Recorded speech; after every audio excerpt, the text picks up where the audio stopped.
ajeitando aqui os bastidores do radar, e aí o Duda Bueno falou assim para mim: nós já trabalhamos juntinhos e agora lado a lado novamente, Duda, bom dia, literalmente juntos aqui, bem próximos. Isso aí, Gilvan. Bom dia, Gilvan. Bom dia, Robert. Bom dia, seu Camilinho.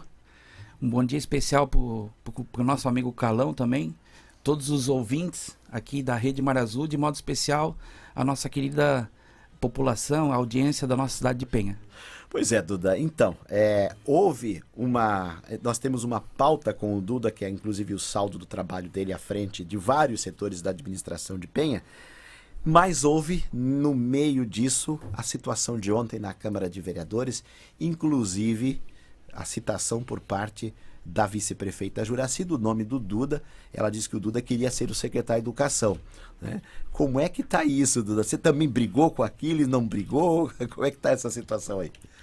Bom, Gilvan, eu tenho uma gratidão eterna pelo prefeito Aquiles, gosto muito dele, sou amigo do prefeito, mas é um ciclo que, como todo ciclo na vida tem início, meio e fim. Sim, eu acredito sim, que o meu ciclo no Poder Executivo Municipal, pelo menos por enquanto, chegou ao fim. Saí do governo sem problema nenhum, com ninguém, e eu nem queria entrar nessa seara. Por exemplo, não é o tom que você usa ao se despedir do governo não está, por exemplo, no nível do tom da Juracy, que tem os motivos dela. Não. Eu saio deixando muitos e muitos amigos, saio pela porta da frente com o sentindo o sentimento de dever cumprido, né? E não tem nada a ver com tudo isso que a gente acabou assistindo ontem na Câmara de Vereadores, né? Eu nem queria entrar nessa seara, Gilvan, até ali porque ela é vice-prefeita, ele é o prefeito, não queria realmente, né? E fiquei assistindo a sessão de casa e fiquei muito surpreso com tudo que ela falou, naquele tom tão agressivo, assim, com todo respeito a todos que estavam lá, os vereadores. Lá é a Casa do Povo, lá é a Câmara de Vereadores, é um local extremamente sério, importante, mas com todo respeito. Ontem à noite parecia mais um circo. Você não gostou assim do tom mesmo, dos posicionamentos não dela? Gostei porque assim, Gilvan, fui citado várias vezes de situações que eu nem era secretário de administração. Eu era secretário da Fazenda de janeiro de 2022 a janeiro de 2023. Eu lembro que o teu período na administração foi mais curto em relação ao da Fazenda. Exatamente. Mesmo. O secretário Jailon saiu por motivo pessoal dele, recebeu um convite lá da ANFRE. Então, o prefeito Aquiles, na época, pediu se eu não acumularia as duas secretarias para tocar por um breve período a administração, pelo menos até o final do ano, e eu topei o desafio, assumi a administração dia 3 ou 4 de junho, se eu não me engano, e saí no dia 31 de dezembro, foi um pouco em torno de 6 meses aí, né? Então as licitações, muitas já tinham sido feitas, as contratações praticamente todas, eu só fazia as substituições. Um professor pediu exoneração, ou encerrou um contrato, ou pediu para sair por qualquer motivo, aí tinha que substituir esse professor, eu autorizava a substituição tão somente. Não participei daquela contratação que ela falou, de decreto e tudo mais. E, assim, quando ela fala que eu queria ser secretário de Educação, realmente é uma pasta que quem está na política, quem está na administração pública, eu que sou pré-candidato a vereador na próxima eleição e, quem sabe, estou preparado para tudo. É interessante que você já declina isso, já tem o teu trabalho voltado agora para isso, né? Exatamente. Mas estou preparado para tudo. Se tiver que encarar um desafio maior, eu estou pronto. Você é atual primeiro suplente. Sou primeiro suplente de vereador do Cidadania, né?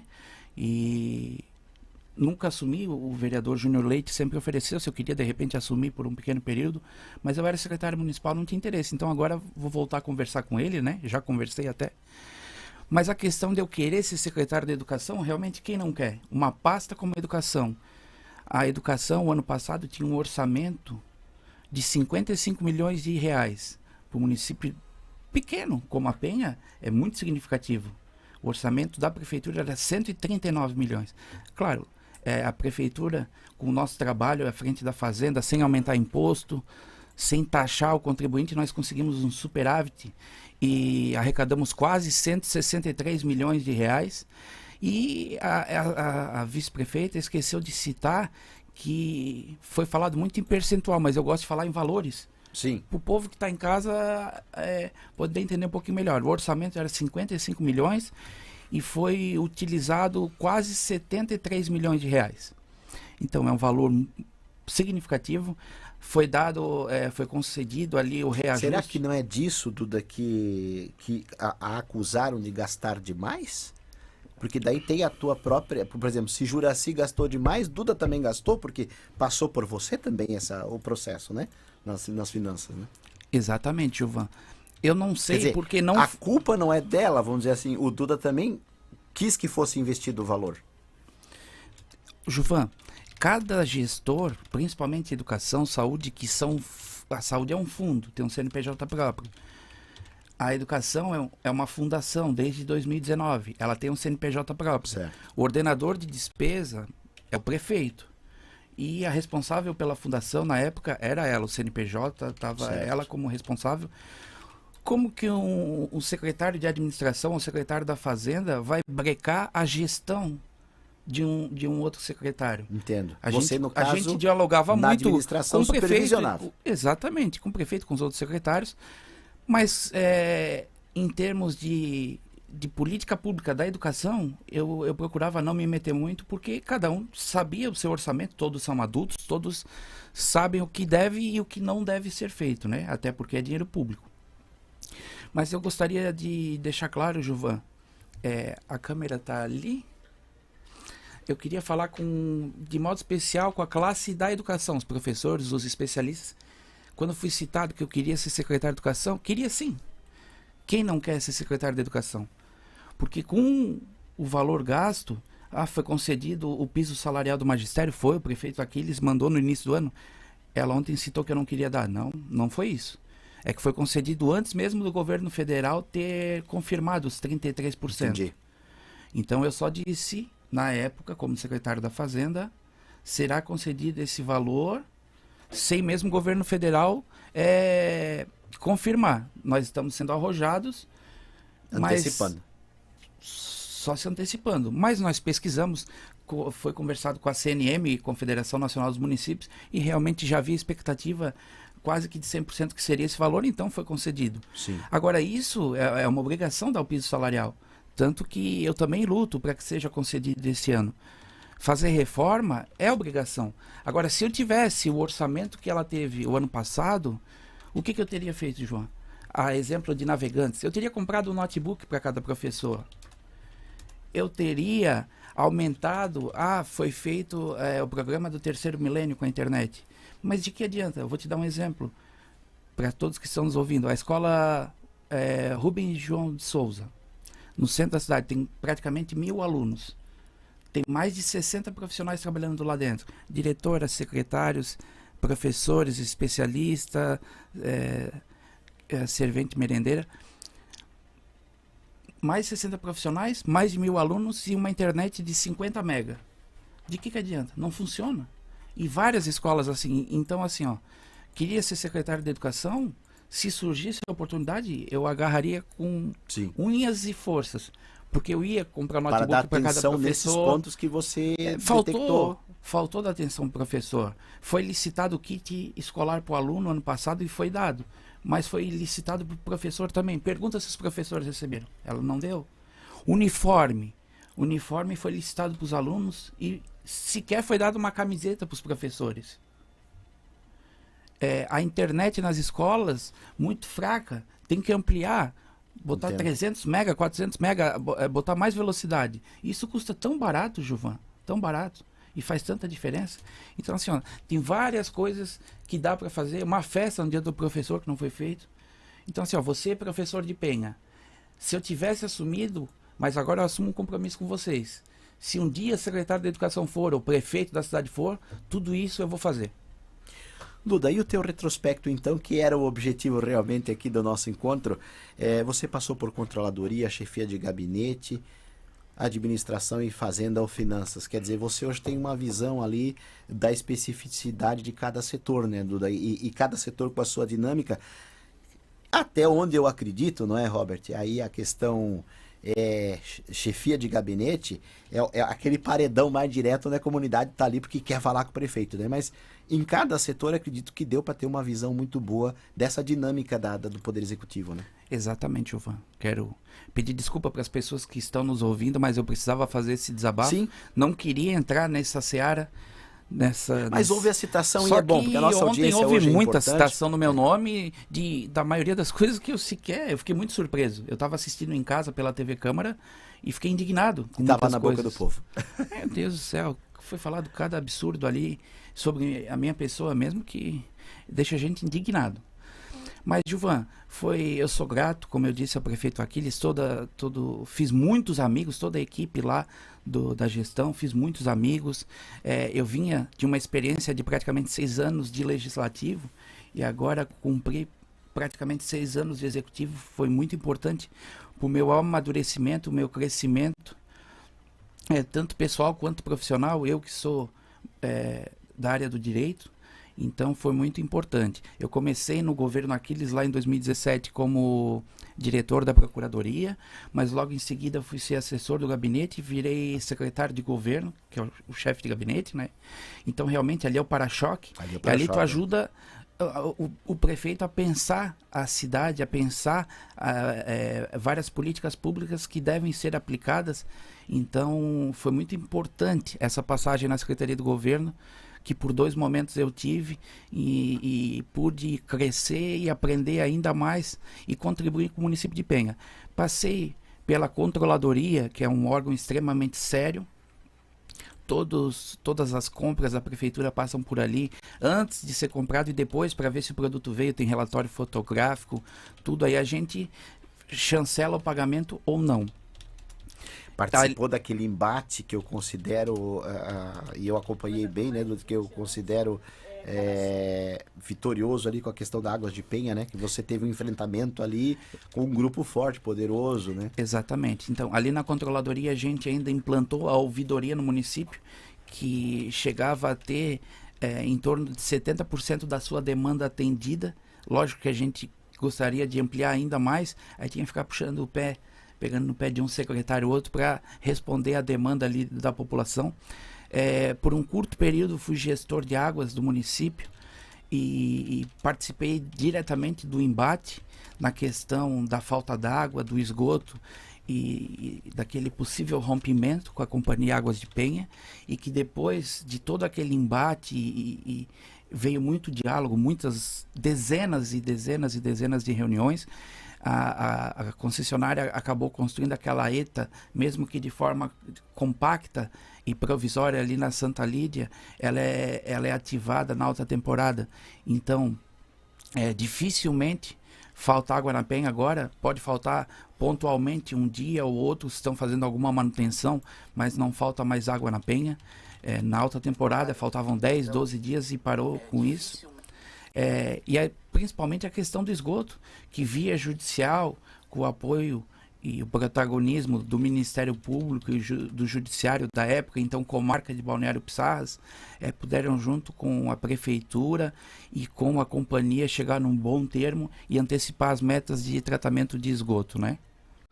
E tudo isso aí vai somando dentro dessa experiência, né, Duda, para a gente também poder dizer assim que agora falta o legislativo, né? Porque veio do legislativo administrativo, depois para o executivo, né?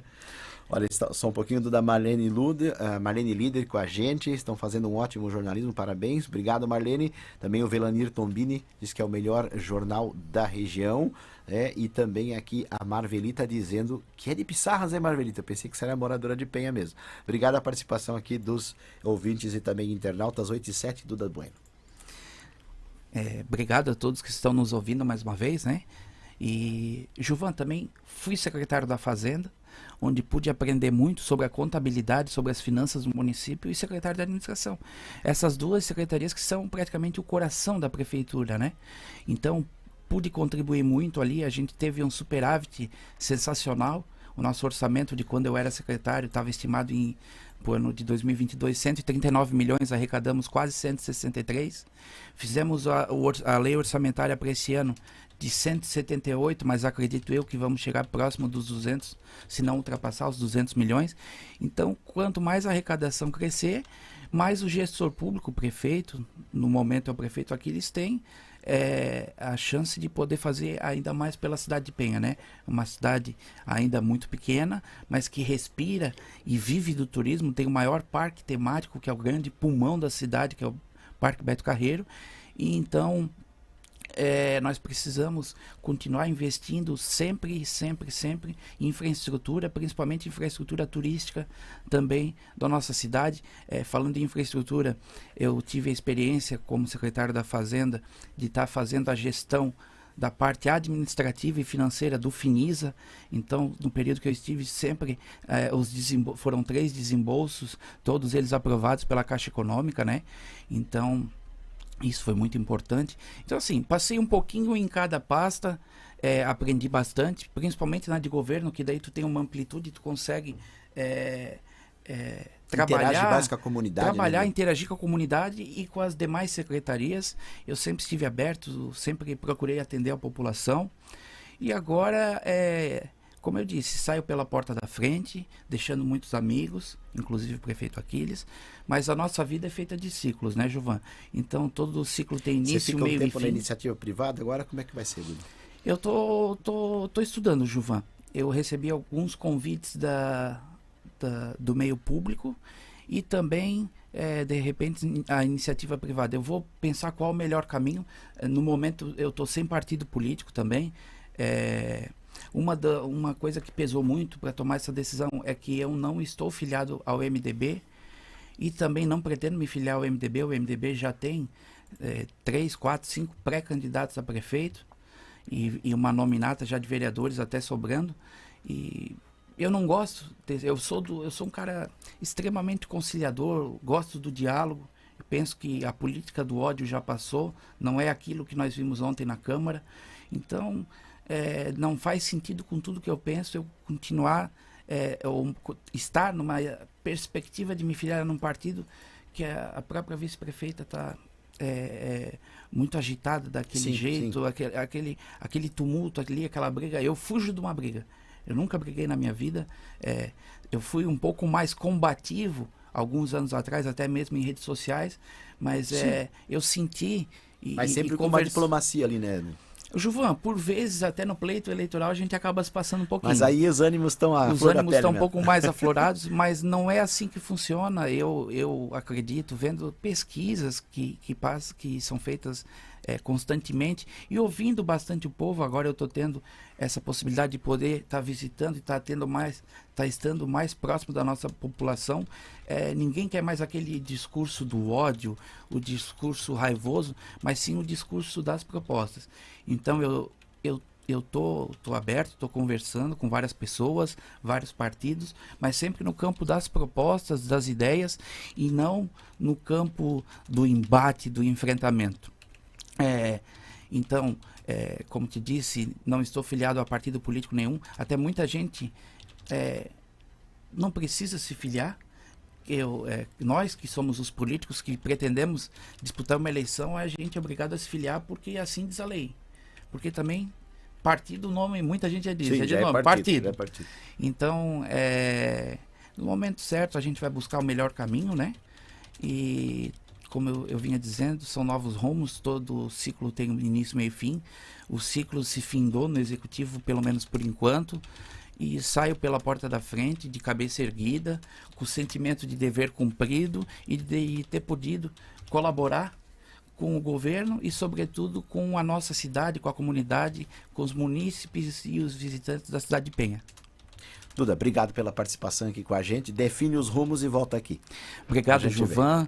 Obrigado, Robert, o seu Camelinho e todos os nossos ouvintes aqui da Rede Mar Azul. Muito obrigado por estar nos acompanhando E podem nos seguir nas nossas redes sociais, que a gente vai continuar trabalhando lá constantemente, falando sobre a nossa cidade, discutindo e buscando ideias para melhorar ainda mais a vida da nossa gente, do nosso povo. O seu Camilinho falou para mim que você prometeu um marisco, alguma coisa lá, e não rolou, né? Então, né, diz que vai ter ainda... Não pegou, falou que ia pegar na pedra ainda pra mim. O Duda falou que ia mergulhar, pegar na pedra, mas não rolou. Eu vou pedir pro professor Bajara. Ele faz uns mergulhos lá e pega bastante marisco, ele vai trazer pra ti, seu Camilinho. Marisco e caramujo, muito bom também. O buzo, como o pessoal fala. Então, obrigado, muito obrigado, tá? Que Deus nos abençoe e conceda uma ótima semana a todos nós. Bacana.